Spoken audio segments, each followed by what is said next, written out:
Common values, common goals, common sense. The Common Sense Podcast with Semi Bird. Hello, everybody, and welcome to episode 24 of Common Sense with Semi Bird, candidate for Washington State Governor. And thanks for tuning in, everyone. As always, thank you for all of our supporters, our followers. Thanks for tuning in. I got to say, I'm recovering from a cold, and so I'm not firing in all cylinders. So if I'm lagging, give me a little grace, but we'll do our best today. And as always, just a brief explanation. This is something that has never been done, whereas a candidate for a governor position does a podcast. And this is simply to communicate with you so that we can talk about policies, positions, platforms, so that you can get to know me. Because at the end of the day, I'm applying for a job, and you are my interview panel. And I can't say that enough. And so this gives me an opportunity to interact with you. This is live streaming. We're on Twitter, Facebook, YouTube, Rumble. And if I missed anything, it's out there. And we'll record it and we'll put it back out there on Spotify and some other social media platforms that my amazing communication team runs. So, but we're going to have fun today. We've got questions that were sent in ahead of time. Haven't looked through them, as always. And we're going to have questions over here to the left where we have people that are live chatting with us. We have a little window. And so, again, I'll be looking through that window, and there's feeds from all those different platforms as I'm trying to look for a question mark. So if you're live and you're feeding information on that chat box, try to put a question mark at the beginning of your question and one at the end so that I know you're asking a question, because there's a lot of traffic on that channel. So we're going to go right to the paper, and I'm going to get started. But I want to touch base on a couple things that's happening right off the bat. You know, we had the, I guess, the controversy over the three Bobs. And for the regular folks who actually don't tune into politics, boy, you guys are the lucky ones. But for the rest of us who are dealing with some of the nonsense that's out there, we had someone or individuals who filed lawfully to run for governor, and they just happen to have the same name, Bob Ferguson or Robert Ferguson, different middle initials, as I understand. And our attorney general had a problem with that, and he went public with it and threatened legal action. And when I say legal action, we're not talking civil, we're talking punitive, criminal action, using his position to threaten, intimidate others to get out of the race. And this is something that, again, we're not all unfamiliar with, where individuals weaponize their office against citizens. Now, whether this is a hoax, whether this was fabricated, for me, it's all shenanigans. And we need to get back to doing the people's business. But it begs the question, when you have an attorney general who seems to ignore the lawlessness in the state where he's the chief law enforcement officer of the state of Washington for years, presides over CHOP, Chaz, rape, which is up 51%, murder, which is up 96% and climbing, property crime up 73%. We're now ranked 8th in the nation for the most dangerous state. When you preside over those types of statistics, we're number 1 in retail theft. Why is that important? Well, I guess if you're a victim of crime, that would be important to you. If you care about your public safety, that would be important to you. If you have children and you're worried about their safety, that would be important to you. I mean, this should be important to everyone, because a paramount responsibility of the state is not only providing children with a quality education, but it should also be providing quality public safety systems. And the chief law enforcement officer presides over all of that. But he has time to focus on 2 other individuals when it affects his gubernatorial campaign, where he's going to weaponize his office. All of a sudden, he cares about law and order. And then all of a sudden, when he presents his law and order or his public safety plan, and then you have another candidate who presents their law our public safety plan, all the press just gets all gooey and excited about it. Whereas we've had our public safety plan, or our law and order solutions with action plan out since last August. No mention, which is fine. Again, I'm not a victim. You can read it or you can not read it. You can educate yourself or not educate yourself. That's up to you. But you can see the hypocrisy that is going on within the media, within our political system, and within candidates. I mean, I read something in some of these platforms.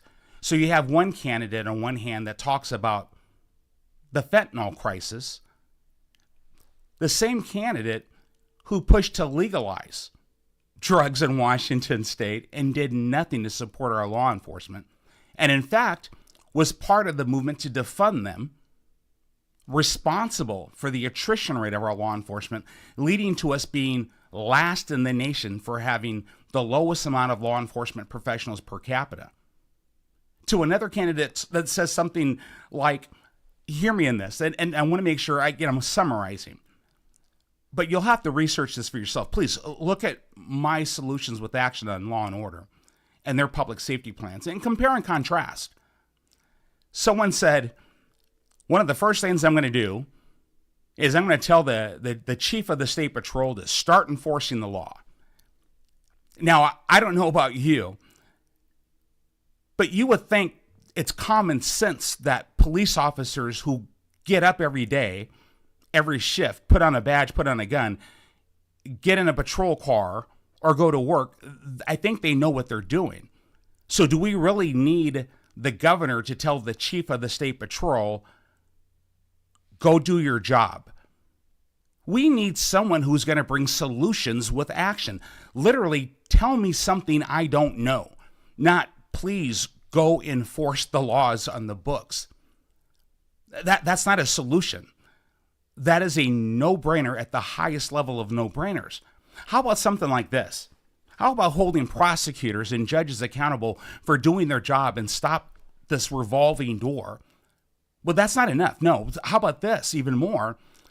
How about what we call for in our solutions with actions is say, let's create a measuring tool to say that we're going to hold them accountable by saying, you are compromising public safety. So we're going to measure your performance at the judicial level and the prosecutorial level so that when you come up for re-election, we'll have that data available for consumers, for citizens to say, do I want to vote for this person or not? And they can look at your record.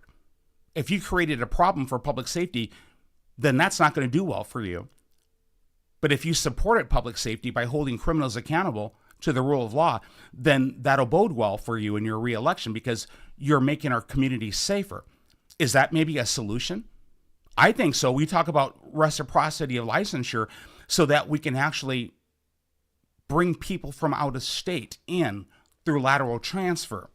And their licensure as a peace officer in Texas is good in Washington. And we have a quicker turnaround to get them on the streets to fill those gaps. Is that a solution? I'm thinking maybe it is. That's what I'm talking about. How about technology? How about this just as a solution? Top of my head. How about utilizing technology? Drone technology. Utilizing drones. With forward-looking infrared, FLIR, we have it. So that at nighttime, we can support our law enforcement professionals that are on patrol and get access from aerial to places that you can't when you're on the ground. Could we do things like that? And I can go on and on. But to come in the fourth quarter with 2 minutes left and come up with Mr. Obvious and then Mr. Hypocrisy, it doesn't make sense. But that comes back to us as citizens who vote. Are we going to do more of the same? Or are we going to demand some excellence, knowledge, skills, and abilities? And that doesn't always come with, well, I did this before. I'm going to be Mr. One-Trick Pony. I did this, and that's what I'm going to put all my eggs in that basket, and you must vote for me because I did this. I'm the one thing guy. Or I was the Attorney General, and so my title just entitles me for re-election because the governor handed the baton off to me, and so you must support me. I'm not sure I would accept that baton based on how this governor has governed. And again, I don't call names, but I think it's pretty obvious when you actually have a governing record. When you've doubled the budget to $72 billion in 10 years, do we want more of that? When you understand what the Climate Commitment Act has done to the price of gasoline and diesel, do we want more of that? My friends, I can go on. I guess what I'm trying to say as I get started, we're going to go to questions, is do we want more of the same old career politician that gives you talking points with no depth or substance, or do you want someone who will actually give you true solutions with action? Solutions to the issues. Something creative and innovative that'll actually transform low performance to high performance. I think that's what we need. I hope that you would agree with that. Hold us accountable. Demand from us debates. We should be debating on a stage, on a platform where you can hear from us and you can ask us those questions. How will you address this? How will you address this? No catfighting, pure respect. And if someone refuses to do that, ask yourself why. Okay, we're going to questions, you guys. I did say I'm not performing to full battery capacity today, but I don't know, maybe I am.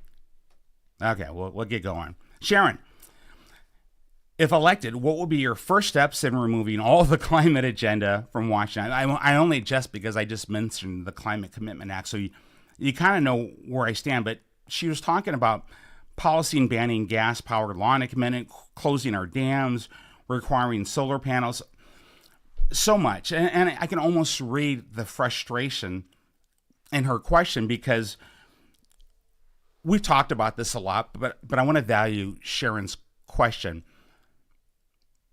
Puget Sound Energy, in the last short session that we just had, they passed a law towards the very end, a bill, and it was signed into law with an emergency clause. And it essentially incentivizes Puget Sound Energy to start working towards not providing any more natural gas, but working towards 100% electric. That's it. That's your option. And so in order to incentivize them, you're taking away a profit source from Puget Sound Energy. And you know how it is. It's about the money. So they're going to start trying to recoup that money up front. So start to get ready to see your increase in electric utility bills. Get ready for that. Because if you haven't seen it now, it's coming. It's the same concept as the permits for the gas, for the carbon permits. The same concept. Because they're trying to get rid of carbon producing everything, whether it's a leaf blower, a lawnmower, a weed whacker, all of it. They're trying to get rid of all of it. Ferry systems, everything. No matter the cost, no more carbon. Vehicles, cars, everything, gone. Your grandfather's 57 Chevy, gone. And we don't have the electrical grid right now. Those substations, those transformers within the substations do not have the capacity currently to withstand that load on the grid. But we're putting that cart 100 meters before the horse has even been put on the track. So you guys get where I'm at. And this is common sense. You don't need someone who worked for the Department of Energy to tell you about this. This is common sense. So no, Sharon, I don't support it, which is why there's an initiative on the ballot in November to repeal the Climate Commitment Act. That is the best thing that you can do, so spread the word and look for it. And there's a couple more initiatives we're going to talk about and we're going to support. If elected, will you immediately declare we are no longer a sanctuary state? And the answer is yes. I've said that, and I'll say it again right now. It's a strain on our economic system. You're putting illegal immigrants ahead of Washington state citizens, ahead of our veterans. No, we're not doing that stuff anymore. We're going to enforce our laws.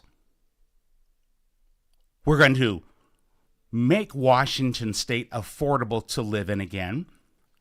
And we're not going to be a sanctuary state for illegal immigration.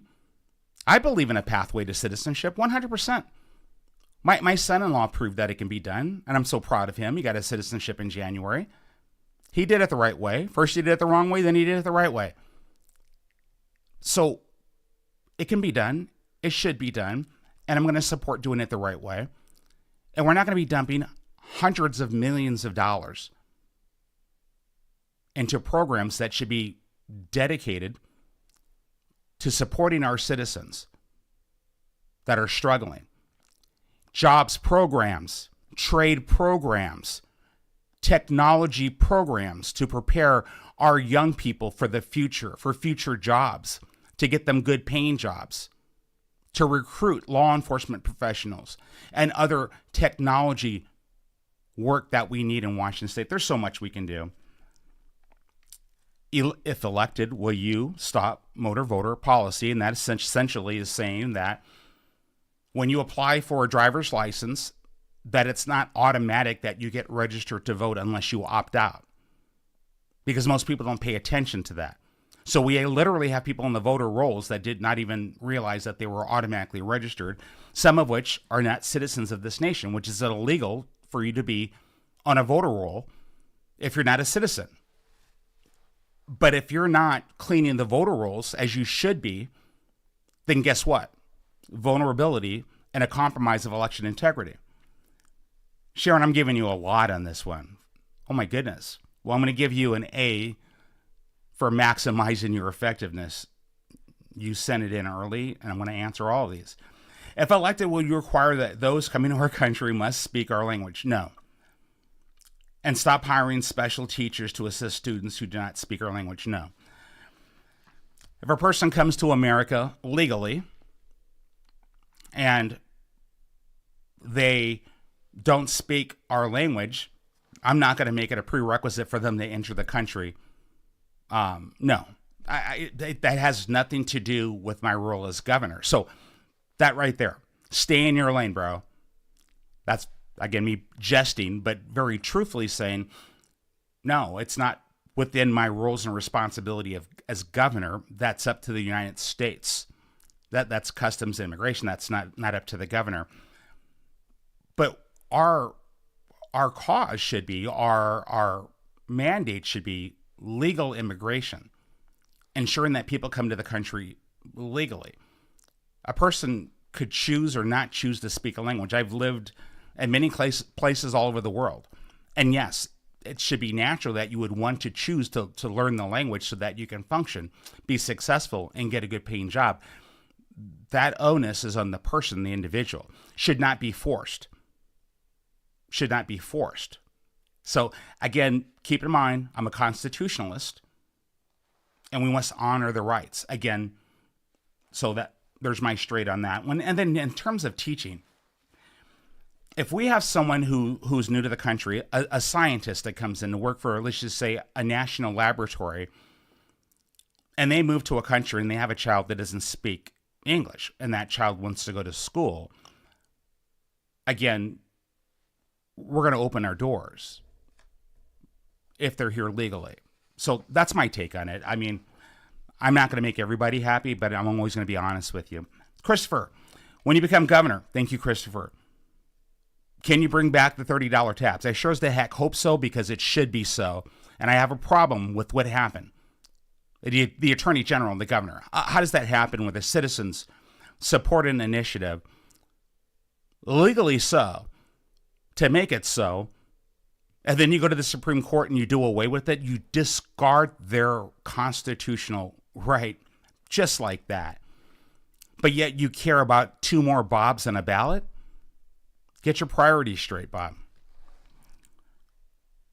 What is your plan for Washington State carbon credits? Again, the Climate Commitment Act initiative. It needs to be repealed. I support the initiative. We're going to fight for that. So, boy, I'm fired up. I think I'm sweating. I'm not sure if you guys can tell, or again, it's just me getting over that cold. But the good news is I'm seeing light at the end of the tunnel. We're getting over it. Just in time to attend the King County Lincoln Day dinner. I hope I see you guys there, because I will be there. Please attend. So now I'm turning to our chat box. Welcome, everybody. Welcome, my friends. And again, welcome all of you. Yeah, looking forward to seeing, yes, So there's going to be the Snohomish County Lincoln Day dinner is going to be tomorrow. We have amazing people. Roberta's going to be there. My brother Bernard will be there, working with Roberta, I think. Roberta, thank you for that. And so many of our dear friends up there in Snohomish County who have supported us. Oh, my goodness. Gosh, there's another event that's coming up, and I'm going to think about it because I don't want to miss this.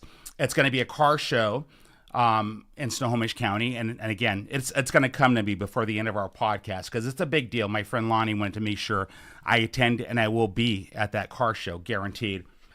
Don, good seeing you again. And thank you. Thank you very much. I am feeling better. I'm going to blame it on my friend Mike who tried to kill me in 5 events in one day. I'm jesting, really. I'm going to keep giving Mike a hard time. He did the right thing. And the more people we can get out and engage with, the better, as far as I'm concerned with. And no, I'm not going to sit there and continue to whine, but my team knows I've been whining nonstop since. And so there's your possible future employee. Okay, we're so lucky to have Semi as governor. I wanted to ask, what brought your mother up on the profile Northwest? So I'm going to look in and make sure I'm reading this right. Let's see here. What brought your mother up to the... Oh, I got you. And yes, Tatiana. And again, such a beautiful name. What brought my mother up to the Pacific Northwest? Oh, gosh. Boy, what a story. I'm going to try to keep it quick because it's an emotional story for me.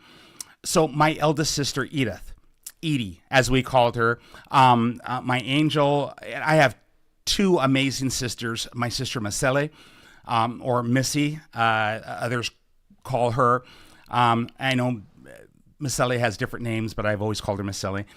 I love her, an amazing sister. And by the way, we fought like cats and dogs when we were kids, but I got to tell you, I just cherish her and love her so much. And my nephews and my nieces.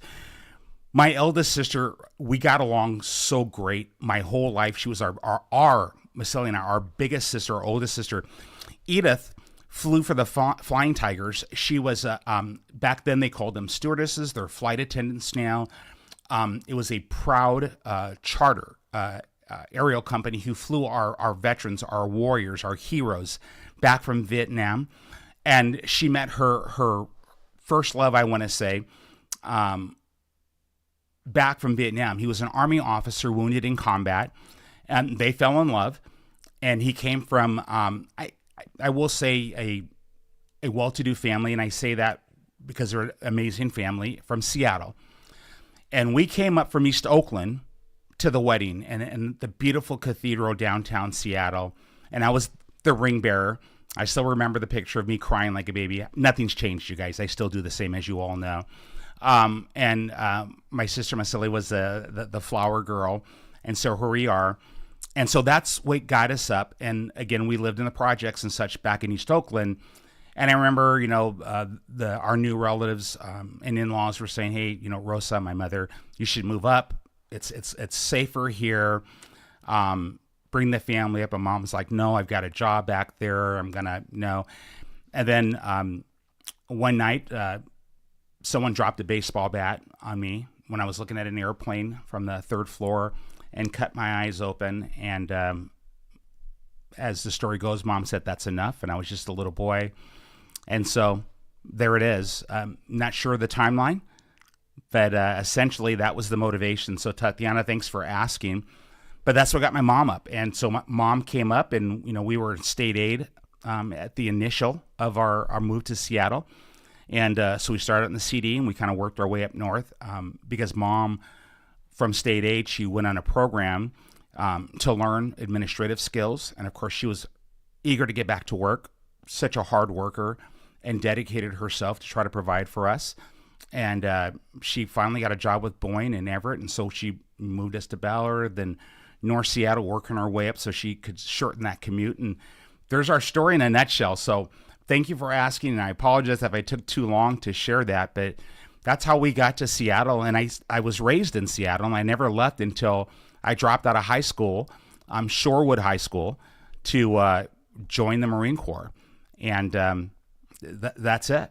That's it. And so shout out to my former classmates, sending love to my dear friend Jeff and many others. Yeah, it's just I'm rekindling relationships with so many from my youth that for some reason, you guys will say, people say, Simi, you have such an amazing memory. But my youth, there's so much that is just a fog bank, and a lot to say to that, but we'll leave it as such. But there was so much love in my life, you guys, so much love in my life.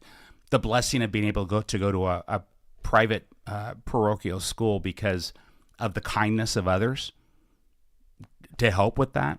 When I was younger, much younger, so much grace and love. I've talked about the McVeigh family, my another family of mine.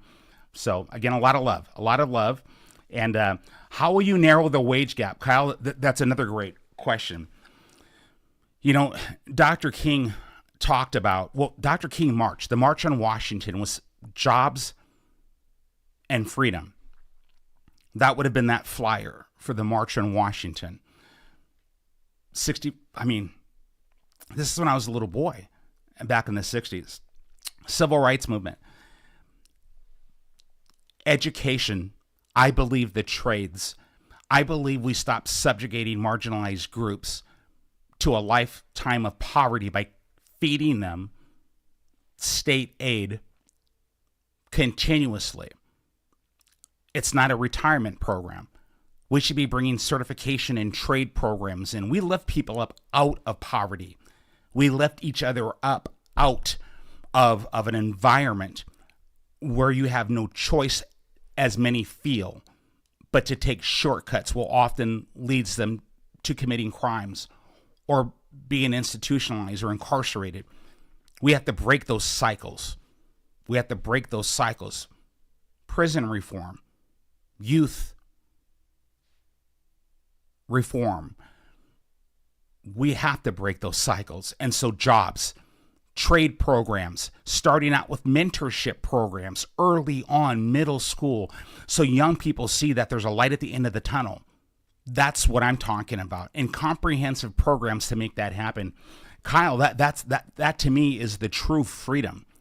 To free a person by giving them that building that self-esteem, by giving them that freedom through a trade or certification, job matching them once they graduate those programs to a good paying job, a paycheck with benefits.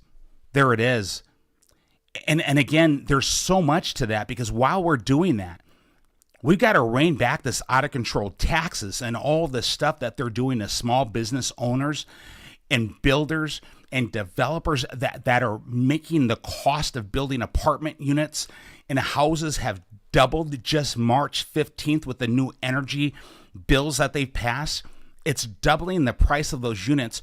That is why housing is so out of control, you guys. And so that we are feeding this system of poverty and despair. We are feeding a system that's wiping out the middle class and creating a new layer of poverty within our society, within Washington State. Now, I'm going to pause in this. Kyle, you always manage to set me off, brother. Here you go. My friends, I want you to stop and think about something. Think about this. Young people, whether you're graduating high school, so here's my action alert to all young people. Hear me now, please. If you're graduating high school, you're about to go to college, or you're just going to take a break for a minute, I want you to think about it and research how much does it cost for apartments, specifically on the west side of the state. You live in King County, Pierce County, Snohomish County, anywhere along there, or even in Spokane, Vancouver. I want you to price apartments. I have a 17-year-old. She's a junior. She's going to be a senior next year. I want you to price out how much it's going to cost for an apartment. Then I also want you to price out how much would it cost. Just consider it. How much would it cost for you to maybe own a home? Someday you want to own a home, which is financial security for the future. Ask your parents, ask an uncle, ask someone. You're going to be amazed. You're going to find I cannot afford an apartment by myself.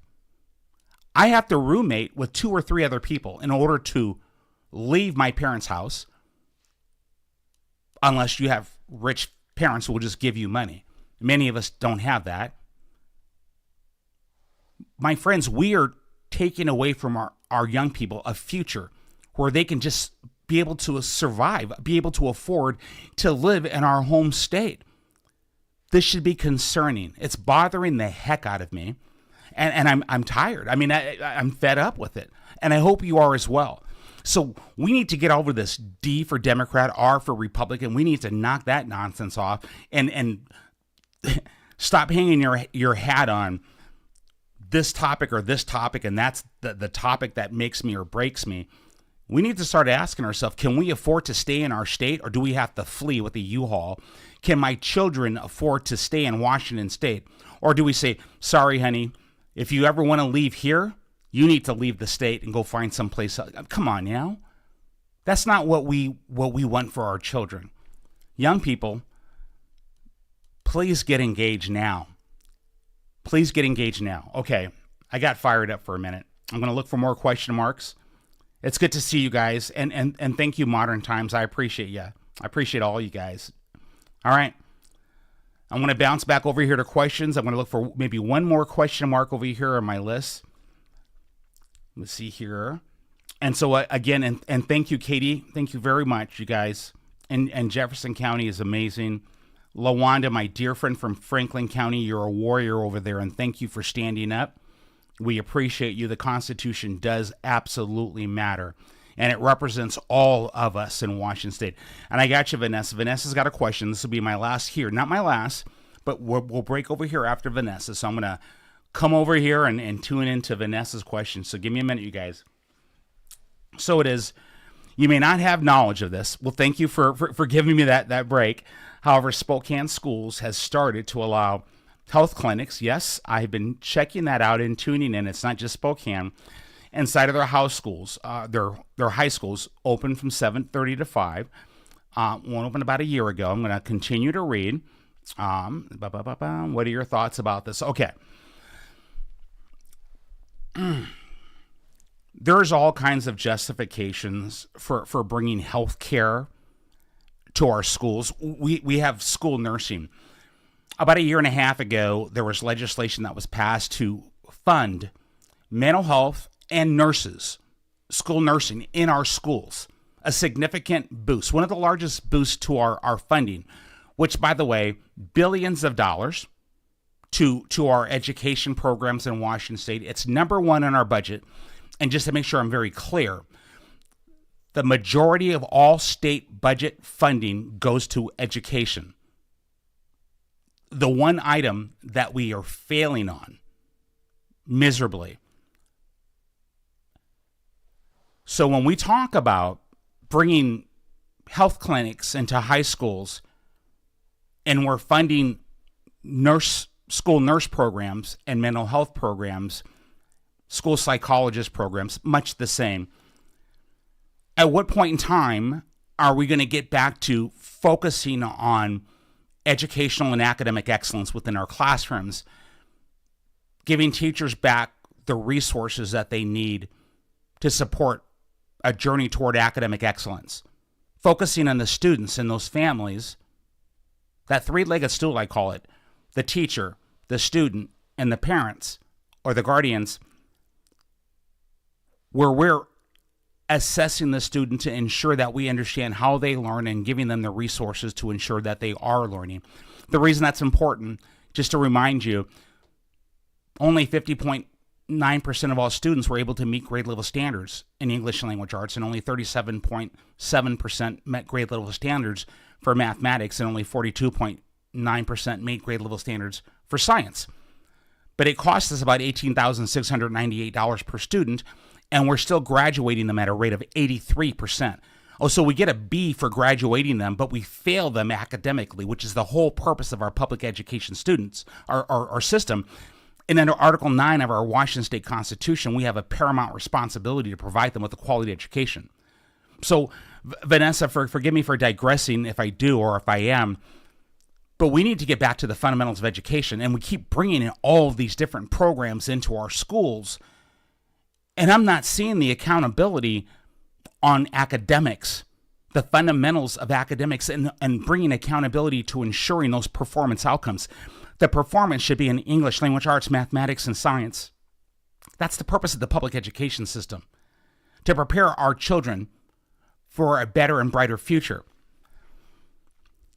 We're not doing a good job, but they keep giving us excuses as to why they are, how they are, and they're going to run out of time on blaming COVID. But you mark my words, it'll be 20 years from now and they'll still be blaming COVID. And I can talk about all the misguided COVID funds that were used to fund illegal immigrants in Washington State, $340 million worth. I mean, we can talk about a lot of that. That's money. That's money that we need to get back. And I just saw something from Dawn. Speaking of money, yeah, if you want something different from Washington State, then I want you to do something. And I'm going to cover up duty, honor, and courage. That matters 100%. It drives me. That's why I'm here. The primary is my calling. Everybody knows that. But go to birdforgovernor.com, birdforgovernor.com. And if you are so inclined, if you believe and you want change for Washington, you want Washington to be affordable to live in again, you want a future for your children, you want transformational change for our state, please go to birdforgovernor.com and give what you can. Because we're not taking money from the rich, the powerful, those oligarchs. They're not funding us. They've tried everything that they can to ruin us. It's not going to work. It didn't. But because of you, we prevailed in the convention and we became the endorsed candidate. Even though many in the establishment didn't want that, you made it happen. All of you made it happen in those amazing delegates. Thank you. Pete. Okay, well, I think we did Pete, Carbotech, so we're going to go to Pat. If you become governor, what would you do to help the younger generation to succeed and prosper in our state? Well, that's it. I mean, Pat, thank you for asking that. And again, that was my call to action for young people. Pat had it right here. We need to make housing affordable again. And right now, the current administration believes we need billions more dollars of your money, taxpayer dollars, for affordable housing for illegal immigrants and homeless. But we know. Oh, and by the way, remember when I kept saying the root cause of homelessness is addiction and mental health? Well, you understand. If you don't, maybe you guys can look it up too. Oregon just did a study and the results came out. The number one cause of death among homelessness in Oregon, addiction, overdose. There it is. And there's going to be more studies coming out because I already knew this. The American Psychological Association, they've been talking about it. I subscribe. And the studies are out. And they're going to be coming out over and over again. You're going to find out there's a problem. It's an epidemic. And then after that, you're going to find out these shutdowns, lockdowns, and isolating our students. Yeah, you're going to see a lot of that because if you're noticing behavior problems in your students, there it is. So, Pat, we're working towards it. That's something I'm 100% dedicated so that our young people have a future in Washington. We want you to stay. We want you to stay. We want you to assume the mantle. We want you to take over. We want you to run our state in the future. We want you to get those certifications, those trades, those good paying jobs. We need you. But we have to do our jobs, which is to make Washington affordable again. So we'll talk a little bit about that more when we get to more policy questions. Penny, what are your what plans do you have for cleaning up our cities and ridding our highways of graffiti and trash? So it's accountability. You know, we talked about, I mentioned earlier in my little monologue, if you will, about technology, as opposed to, well, I'm just going to tell the state patrol chief to start doing your job. I'm not going to insult anybody's intelligence. I talked about drone technology. We know there's major thoroughfares, and again, I'm not going to utilize the same concepts we've used overseas, but using drone technology, well, we're just monitoring the highways. We're not infringing on anybody's rights or right to privacy. Never would we do that. Again, I have a constitutional obligation to protect our rights to privacy in Washington state and all of our other constitutional rights. These are public spaces, the highways, where people are tagging up and graffitiing. Can we not stop this from happening? Yes, we can. And then when it does happen, instead of just ignoring it, catch and release, how about holding them accountable? And instead of just ruining a person's life with a forever criminal record, how about having them clean it up? And then after a period of time, it's expunged. I'm not about holding, we talked about this. I mean, I'll take the heat rounds. You want to hang a misdemeanor around my neck for the rest of my life? You go right ahead. I'm good. I'm set. I've been blessed. So I'll wear it as long as you want. It doesn't matter.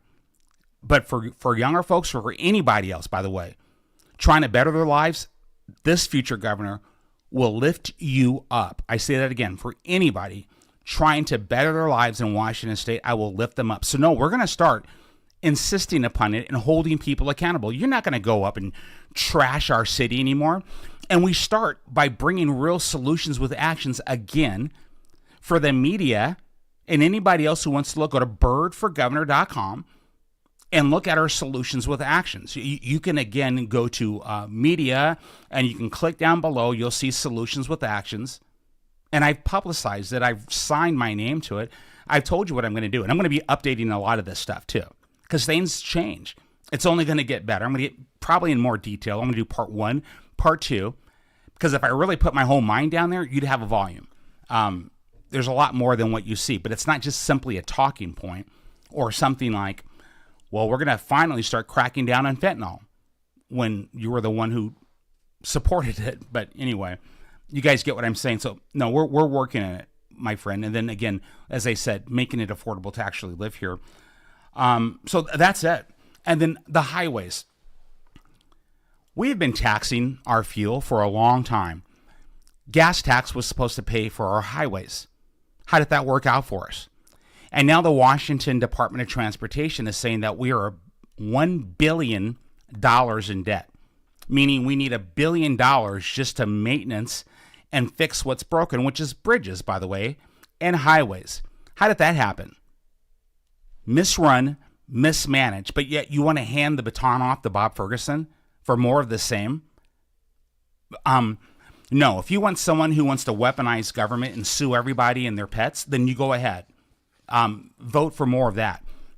You want someone who just wants to turn a blind eye to Chop Chaz and look at the University of Washington, what's going on over there with the protests. Look at shutting down our highways with unlawful protests. You want more of that, more disarray, more lawlessness, more being number one on the bullet charts for retail theft. And by the way, for all of us, why do you think our insurance costs in Washington state are skyrocketing? It's because the risk pool. Ask your insurance provider.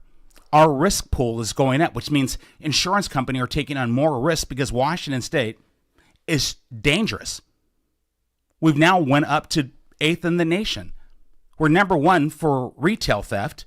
So you want to know why it costs more for goods and services? Are you guys getting what I'm saying? There's a causation to the same administration. So you hand that baton off to Bob Ferguson from Jay Inslee. He doubled the budget in 10 years. What do you think Bob Ferguson's going to do with the next 10 years? What's going to happen to our seniors? Because they're bringing back that 3% property tax. You know it's going to happen. And I've already read that it's going to happen. So please look for something different than another career politician who's going to keep running our state into the gutter. We need something different. Maybe I'm not missing a step from just getting over a cold. Okay. I'd love to hear your thoughts about climate agenda. We talked about that. Thwart the efforts to destroy hydroelectric dams. No, we're not. Hydroelectricity, it's actually 64.5 or 65.4% of our electricity. No, we're not. We're going to redo our electrical grid. When I say redo it, we're going to refurbish it. We're going to bring it up to standard. And I'm not against renewable energy. I'm just not about shutting down people's choice and giving false hope of electric everything, costing us more money, when people can't even afford to live in this economy. So we're not doing that. It doesn't make any sense. Let's see here.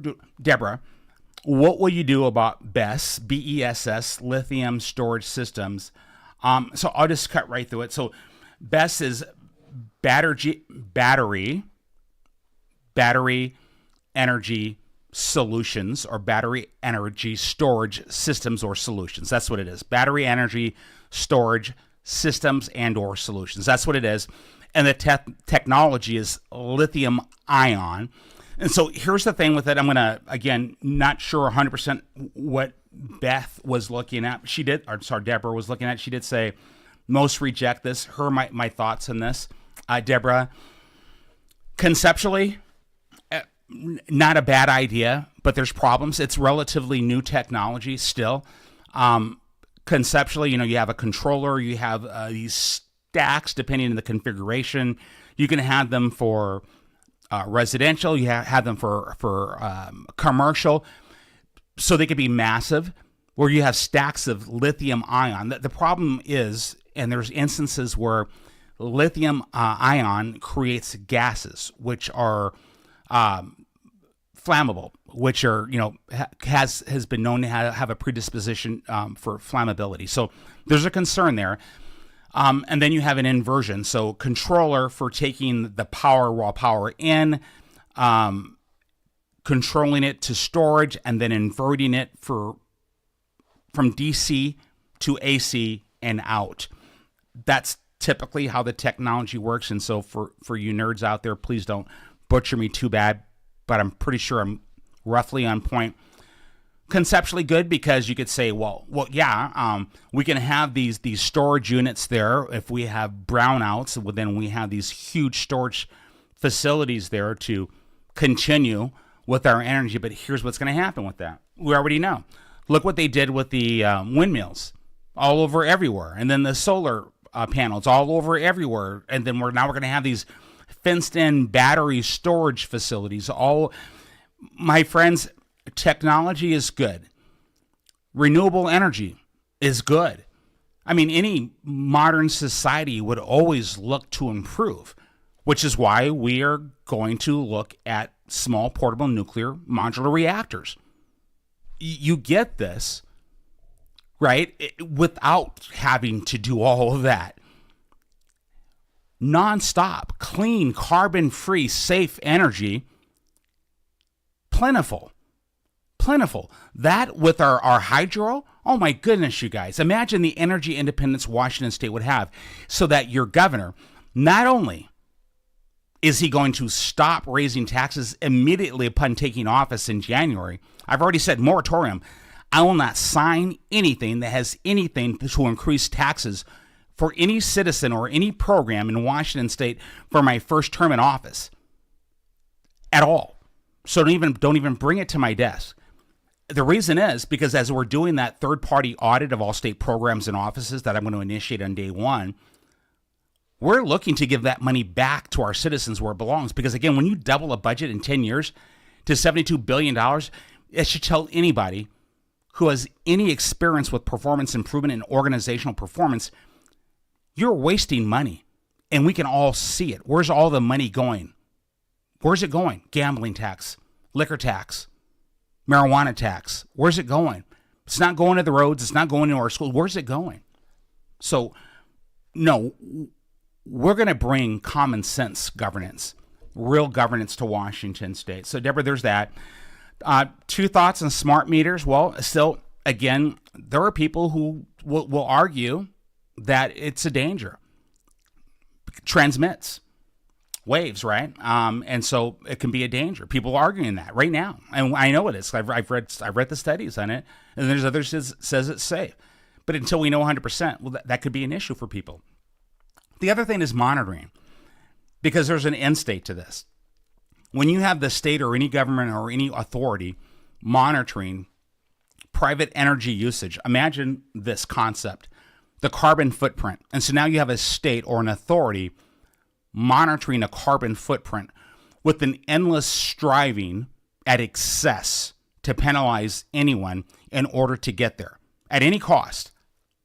You know I'm telling you the truth because you're paying it at any cost at the gas pump every time you fill up. So at any cost.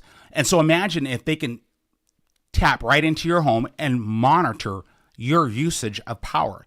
Do you see the danger in how this could be misused? Consider that. So there's my thoughts for you on that. I think you should have a right to have them or not have them. That is I gave you a voluntary third thought on that. It should be a citizen right. It shouldn't be forced, and it shouldn't be pushed on you. So there's that. I'm going to bounce back over here, you guys, because I know I'm getting behind in questions.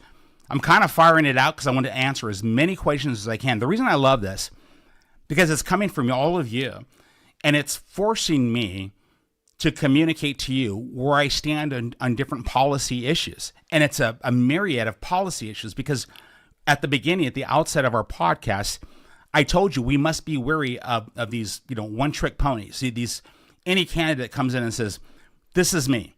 I did this, I'm good at this, and this is what I'll give you is this. When you have 50 to 60 other key issues that a governor must perform responsibilities, it's not simply this one issue. You need a governor who can address multiple issues, chew gum and walk at the same time. Look for how they address issues, how they solve problems. It's leadership, and it should be servant leadership, and it's a mindset of service to the people. It's self-governance, understanding that there's a separation of powers, that government is here in service to the people, with a foundation of guidance from the Constitution. That is something we should be looking for. That's why I say it all the time. It's to protect our citizens' rights. Okay, bouncing back over here. I want to activate my mouse again. It just timed out on me, but we're good. We're fired back up. And scrolling down. Okay, I'm looking for questions, you guys. And remember, I'm going through a whole bunch of feedback. And just want to make sure, you guys, I'm not missing anything. Here's a question.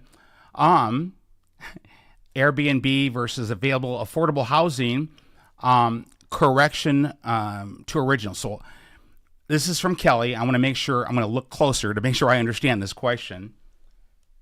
Oh, it's B&B. No, it is Airbnb versus affordable housing. Okay. Got you. And then correction to original. That's exactly what it says. So that last part, Kelly, I don't understand. Airbnb versus affordable housing. That I can kind of translate. So Airbnbs, that is investment. So I buy a property and I bring it in for vacation rentals. So Airbnb, and I have a real estate investment firm. So yeah, I have properties that I've used for vacation rentals. And so they're going to be on resorts. And then I have properties that are for housing, which are for people who work every day. I have a building in a town in a rural community. Love the community. I fell in love with this community because I fell in love with the hospital that I used to. They were my client, and I loved it. And so I purchased a building there, and it had rental units. And I have amazing tenants, but the amazing single mom who manages that building for me has children, amazing mom, amazing family. And so the reason I mention that amazing family, these are just everyday people who are working hard to make ends meet. And I did a small bump up on the lease, but I haven't. And some people call me an irresponsible businessman because we're fine. My point is, there is a difference between Airbnb, vacation rentals for profit, or having rentals that you rent out to people for their housing. And so I've lived that. So for Kelly, that's another thing in terms of experience with your governor candidate applicant for the job. That's another item. I understand the problem with squatters or tenants, and also the system and how it works. So would that be value added? I think it would be, because there's a problem when you put a cap on leases. So you say you cannot raise leases to this amount, because what's going to end up happening in there is you'll have a lot of property owners that'll max out the leases, which are going to hurt the tenants, because they know if you don't use it, you lose it. It's happened before. It's happened in other states as well. And so that's not the right answer. And I think people know it because it's been tried. People have tried to pass that law and it didn't work out because it's a danger.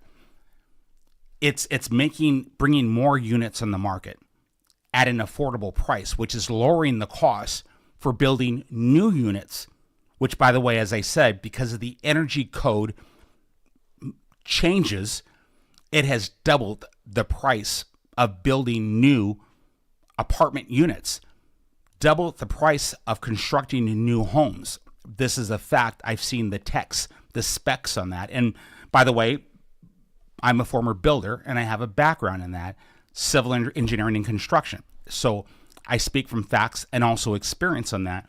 So Kelly, I appreciate the question. I really do. And that's a good question because there is a difference.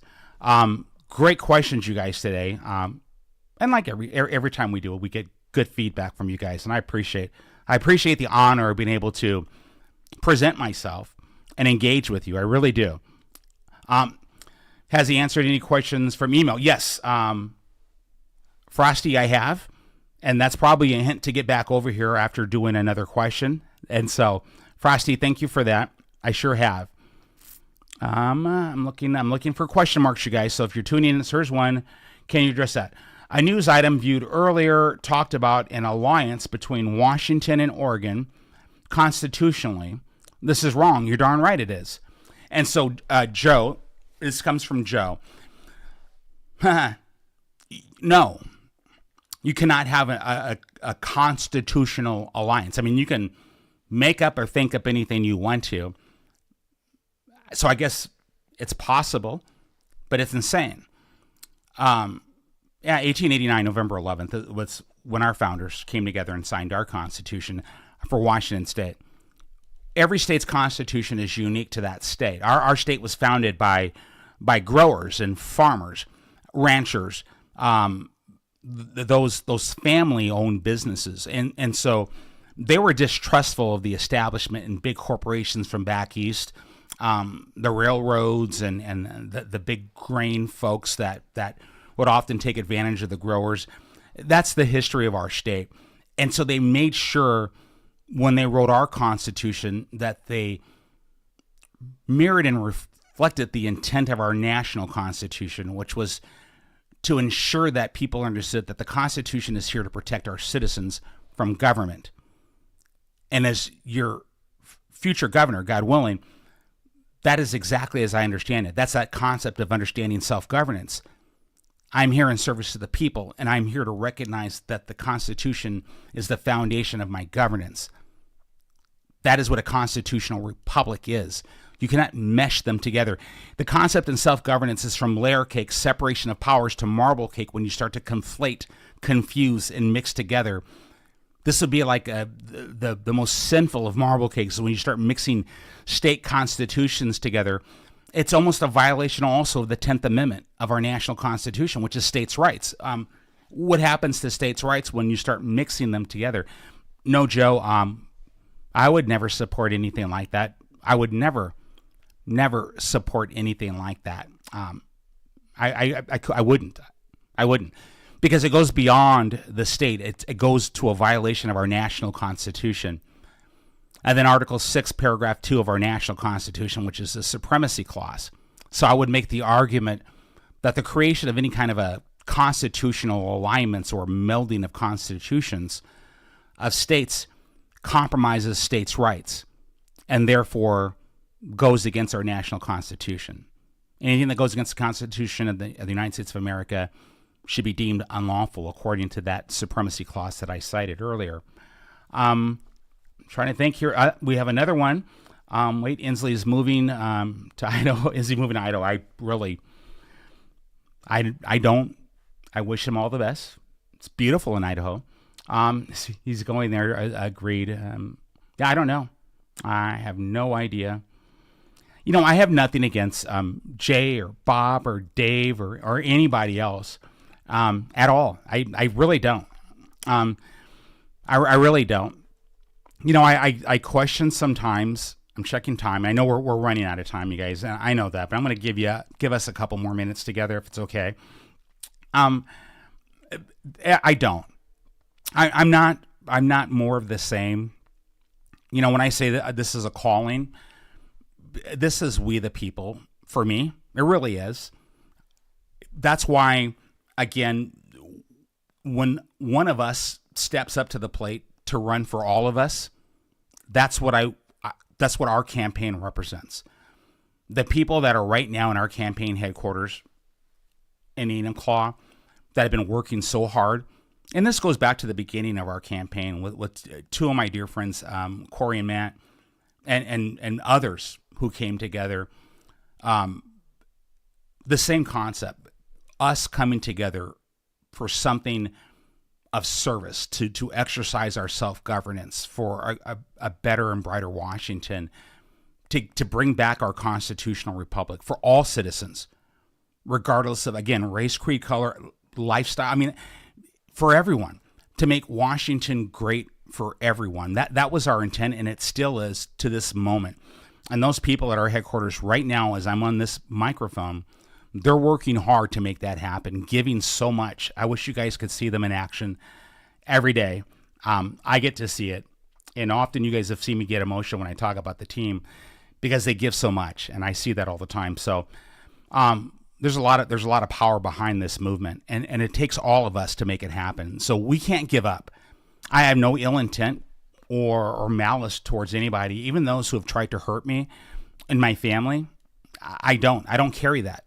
I serve something much higher. And that service, my faith, protects me, and it gives me a light inside that brings forgiveness and grace.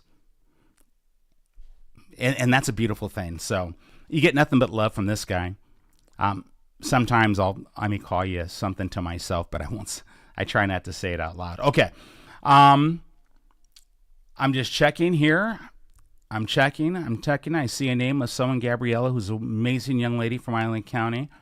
So many friends here, you guys, and I can't say thank you enough for everyone. Wait a minute. Did you talk about free energy tech come across your desk? Wait a minute. Nope. Hold on. Someone says something coming across did you talk about harnessing Tesla free energy tech come across? No, I never actually had anything come across my desk at the Department of Energy from Tesla. Wouldn't have been in my division. Maybe with science. So not for me. Nope. Thank you, Jojo. I'm going to go down. You guys, I just want to, before I shift, I'm going to do another question over here. And then I'm going to bounce over here. If you guys have a couple more minutes, I want to give a couple. And let me see, do you believe, let me see, that the SEC IRS should undergo, so that's federal, David. Yeah, I'm always for government accountability, always, without a doubt. What can I say about Nancy Pelosi trading history? So that, again, that's all federal, but I will give you a comment as a citizen. Accountability and transparency is huge. For state government, you're going to get it. So for state government, we're going to create a new level of transparency. I know people say that, but we're literally going to put it on our website. So the audit that we're going to conduct, we will have findings. The findings will go on our website. We're going to have a strategic planning website, a strategic plan for the state, and all departments, all major departments within the state will have a mandatory strategic plan. So all those directors, it'll be mandatory for their employment, for their divisions to have a strategic plan with key performance indicators, measurables for performance outcomes. And that will be all public. The audit that we're going to initially conduct, the findings will also be published for the citizens of Washington State. Our solutions with actions to each finding will be published, what we're going to do and how we're going to do it, and what our timelines are, all published. And moving forward on our strategic plan, those key performance indicators, we will be reporting on a minimum annual basis how we're doing in terms of working towards meeting those measurable performance outcomes. This is about government performance, right? Accountability and transparency to you guys are the stakeholders, the shareholders. That's how I see it. So it's a different mindset. I'm not here to bring vengeance or fire people, I'm here just to bring accountability and higher level of performance so that we can lower our state budget. We're going to lower our state budget so we don't have to raise taxes. We have enough money within our budget right now to make our roads look pristine, to clean up our walls, to clean up our streets, to bring these amazing trade programs, to remodel our social services system so that we're lifting people up out of poverty, closing that wage gap for all communities, giving a future to our youth. There's so much we're going to do, you guys, and call me idealistic if you want to, but I'm going to put digits and receipts behind it. So it's not all talk, it's action. So again, a lot we're going to be doing, guys, and so many questions, and I'm going to do one more from here, and then we're going to wrap. I wish we had more time. We do. There's next week, and maybe we'll do a little bit longer. What are we going to do about getting our firearms rights back, you guys? So this is something that there's no initiatives out for. I think there should be. I think everybody needs to know, again, I support the Second Amendment. I support Article 1, Section 24 of the Washington State Constitution, which gives us more rights than even our Second Amendment does. The assault weapons ban and the mag capacity ban are unconstitutional. The fact that this administration has done anything and everything to drive our FFLs, our distributors, out of the state and close them down is wrong. It's a violation. And so Judge Benavides from the Ninth Circuit Court has said so. Silent Majority Foundation has worked very hard and diligent to restore Second Amendment rights to Washington citizens. They had an injunction. There was a stay. Ferguson's office pushed to make the stay happen, and the Supreme Court upheld it. But not before that Lewis County judge mirrored Benavides's opinion that it was unconstitutional. So there's a pattern. There's a legal and lawful precedent that establishes that this is unconstitutional. So that's what your future governor needs in order to take this to that next step. I'm not opposed at all to, again, pushing this all the way to the Supreme Court to restore our Second Amendment rights to Washington citizens. It's the right thing to do. Constitution first and always. Have you ever asked Dave Reichert for a debate? And what was his answer? So, you know, everybody and their third cousin has asked Dave Reichert to debate me. He refuses. He said it publicly. He said it on video. You have to give the man respect for at least being up front and saying it instead of sidetracking it. He says, I will not debate Semi Bird. And he gave a reason. And he said Semi's not a non-viable candidate. So here's what I would argue. And so here it is. Non-viable won the Washington State Republican Party convention by a supermajority of 72%. That's what non-viable did. Dave Reichert complained about the process, the same process that tried to take that and disqualify me, but it didn't work out. Because all those delegates that were elected by all their 39 counties throughout the state of Washington, that were elected by those hundreds and hundreds of precincts who elected them to go to the convention, to cast that supermajority vote of 72% for Byrd for governor, yeah, they were the ones who refused to allow a steal to occur. So whoever those Republican Party officials were who promised you that they were going to disqualify me so that you would be the endorsed candidate, it didn't work out. Just like it didn't work out when the buyout tried to occur, when those brokers came to try to buy me out to run for lieutenant governor. That didn't work out either. It didn't work out with the character assassination. That didn't work out either. You didn't scare me or my family away. It didn't work out. We're not going anywhere because we're representing the people. And the people have spoken. So I think we're viable now. So I'm ready to debate if you're ready to debate. And by the way, that excuse that Donald Trump wouldn't debate, Want to bet? Apparently, even Joe Biden accepted President Trump's debate challenge. So here it is. Let's debate. Open stage with respect, of course. We're not going to do a national catfight like they did. That's embarrassing. We'll be gentlemen in the stage and we'll answer the questions. And by the way, not questions that are pre-given. No, we're not doing that. These will be raw, organic, nothing scripted, real, honest debate, and respectable. So there it is to answer that question. What a timely question.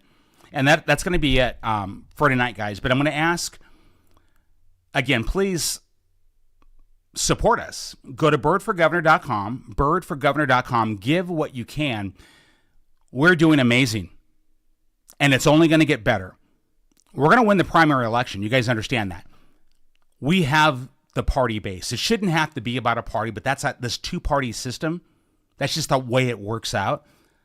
It needs to be better, but it's what we have right now, and we're going to start by winning that. And our challenge is to do even better than the last gubernatorial election, where Mr. Culp won by 9 points. Well, we're going to try to go for 12 points. No amount of money can buy the election. They tried. It's not going to work out.